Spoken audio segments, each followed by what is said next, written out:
this is a 555 Solar Superjet Expedition model. It's one.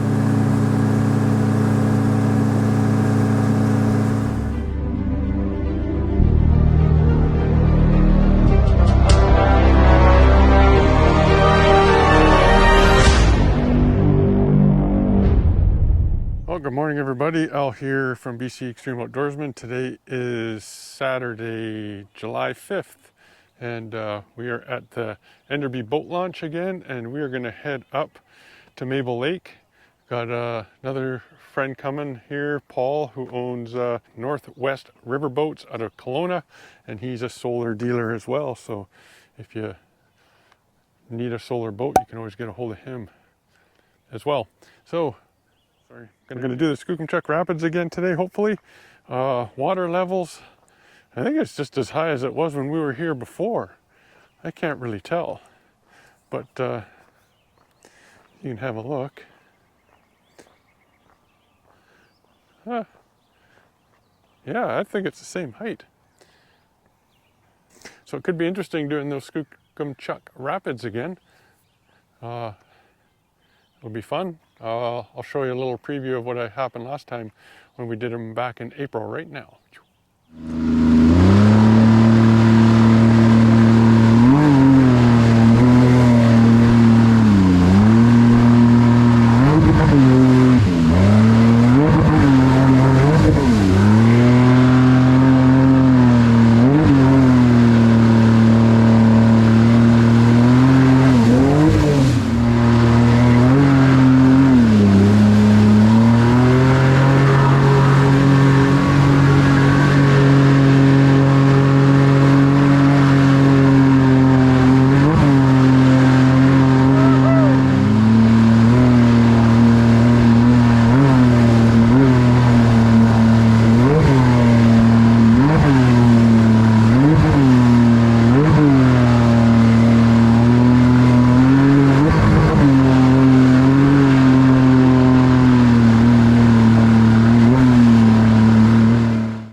Okay, hope you enjoyed that little clip, and put the boat in the water here.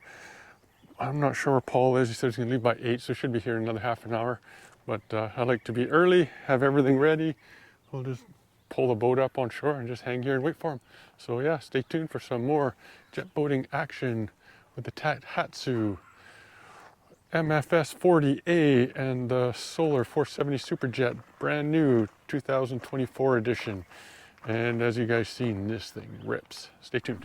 All right, everyone, we're launched and ready to go. There's Paul over there in his Solar Superjet 555 with a 115/80 Merc. Center console, steering. That's a big boat. That thing's gonna rip. So yeah, we're gonna hit this river. Hopefully we can get up to Maple Lake. We will see. Stay tuned.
you've probably just seen, we just went through the Skookumchuck Rapids again with Paul here from Northwest Riverboats. And he's got a 550 Superjet here with a 11580 on it. And he's going to talk about it and talk about his business where you can get a boat and stuff as well. So this is Paul. Hi, Paul. Thanks, Al. Yeah.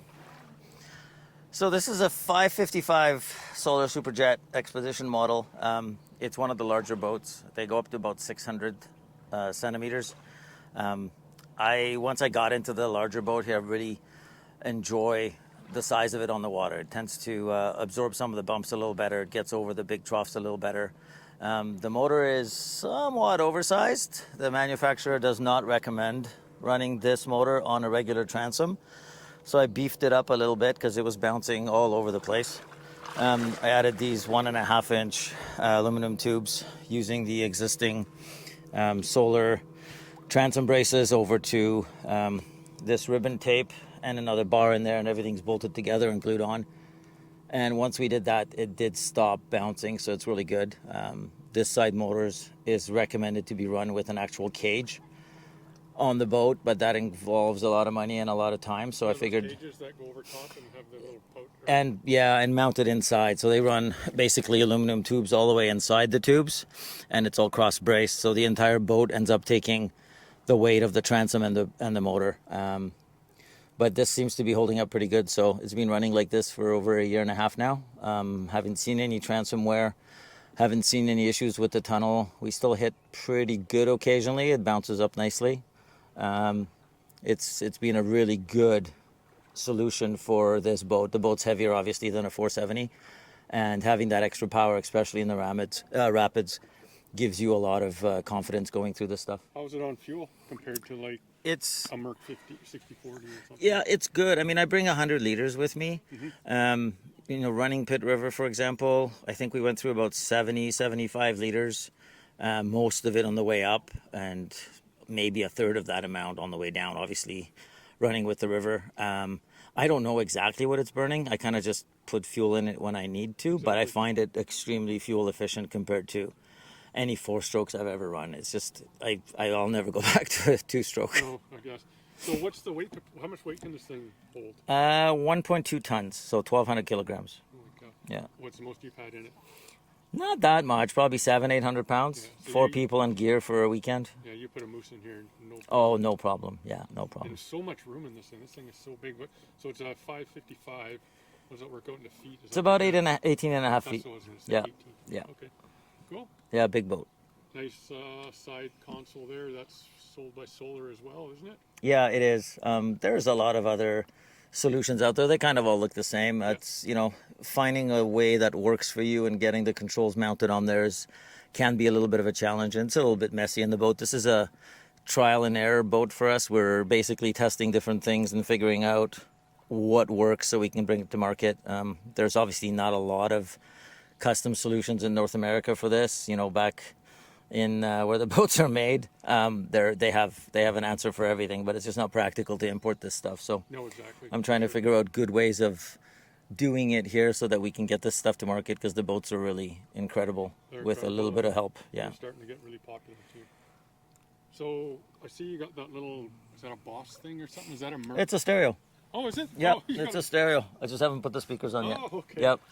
So yeah. it's just a Bluetooth stereo. Yep, Bluetooth stereo. It's great. I had it on my ski nautique before that burnt. Okay. And it's just, you put a couple of speakers on there somewhere, and it's just nice to try and use it as a regular boat rather than just what we use it for. Sure, absolutely. I'm trying to make the creature comforts a little bit better. Yeah. Well, it's a really nice looking boat. I like how you got it set up. Yeah, thanks. I really like the 115, and I'm really impressed on how it's handling. So where can they get a hold of it if they're interested in something like this, somebody? Best place probably is to look us up online, northwestriverboats.com. All the information's on there, the catalog's on there. We don't put prices on our catalog because the prices change with the manufacturer on a fairly frequent basis due to tariffs and duties, etc. But if you have any questions, give me a call. Phone number's on there. And just send an email or a phone call. It'd be great. Awesome. Cool. Thanks, Paul. Thank you. I really appreciate it. And he has all the accessories for the boat too, like the windshield. You got a full cover too if you want as well, right? Yep, we've got the full tent. We've got the various windshields. This windshield actually doesn't fit quite well because it's from an undersized boat. Okay. But I like the lower profile of it. I like it lower profile. Yeah, you can see it over the top if you had a tiller especially. So, Awesome. yeah, lots of different ways of running it. Cool. Awesome. Thanks, Paul. Looking forward to heading down that river. Yeah, sounds good. Thanks, All Al. right.